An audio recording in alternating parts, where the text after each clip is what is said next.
Shalom Bapak Ibu sekalian. Hari ini kita akan bersama-sama merenungkan firman Tuhan yang saya ambil dari Mazmur 119 ayat yang pertama hingga ayat yang ke-36.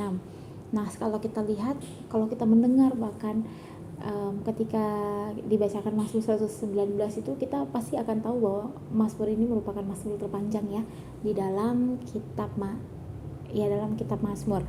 Nah, tapi hari ini saya mau bersama dengan kita semua merenungkan firman Tuhan yang terambil dari Mazmur 19 ini, yang saya beri contoh, Tuhan merupakan sumber kebahagiaan kita satu-satunya, atau Taurat Tuhan itu merupakan sumber kebahagiaan kita satu-satunya. Nah, kalau kita melihat dari latar belakang atau dari kita melihat ke belakang, Mazmur ini ditulis pada saat pemazmur melihat kehidupan bangsa Israel di mana karena tidak taat mereka terhadap Taurat Tuhan, sehingga umat Israel itu harus menjalani penghukuman. Nah, penghukuman yang mereka jalani adalah mereka dibuang ke Babel. Di sana mereka menghadapi getirnya atau pahitnya sebuah kehidupan tanpa Taurat itu sendiri. Nah, kesadaran itu menuntut pemazmur ini melihat bahwa kebahagiaan yang sempurna itu sebenarnya hanya diperoleh dari kehidupan yang taat kepada Taurat Tuhan. Kalau kita lihat di ayat yang pertama dan ayat kedua. Nah, lalu muncul pertanyaannya, mengapa Taurat itu menjadi sumber kebahagiaan? Kok bisa Taurat menjadi sumber kebahagiaan? Nah, sebenarnya sebab Taurat dan ketetapan Tuhan itu merupakan jalan-jalan Allah yang tidak akan membuat malu siapapun yang mentaatinya. Itu yang seharusnya kita pahami terlebih dahulu. Nah, ini kita bisa lihat di ayat yang ke-5 itu dijelaskan di situ.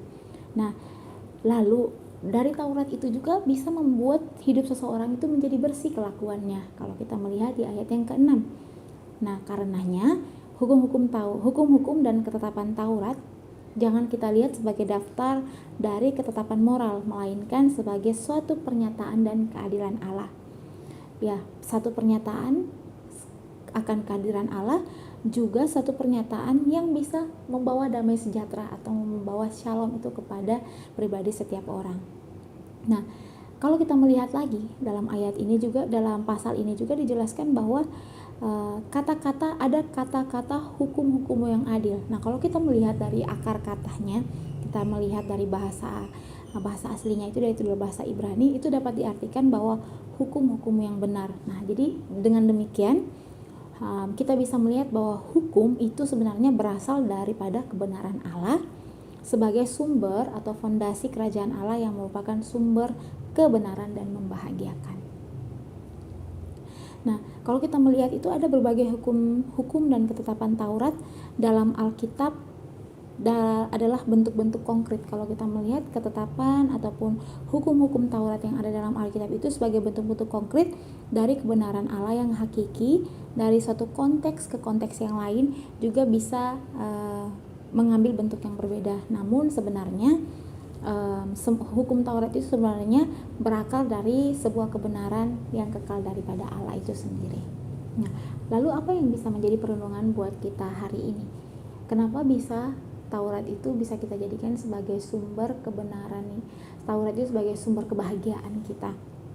Nah, sebenarnya untuk berpegang pada Taurat Tuhan itu, kita itu tidak saja membutuhkan kesadaran, itu tidak saja cukup untuk bisa berpegang pada Taurat Tuhan. Tapi yang dibutuhkan di sini adalah komitmen untuk tetap tekun, untuk tetap setia, dan untuk mengerti Taurat dan mengenal Tuhan itu sendiri.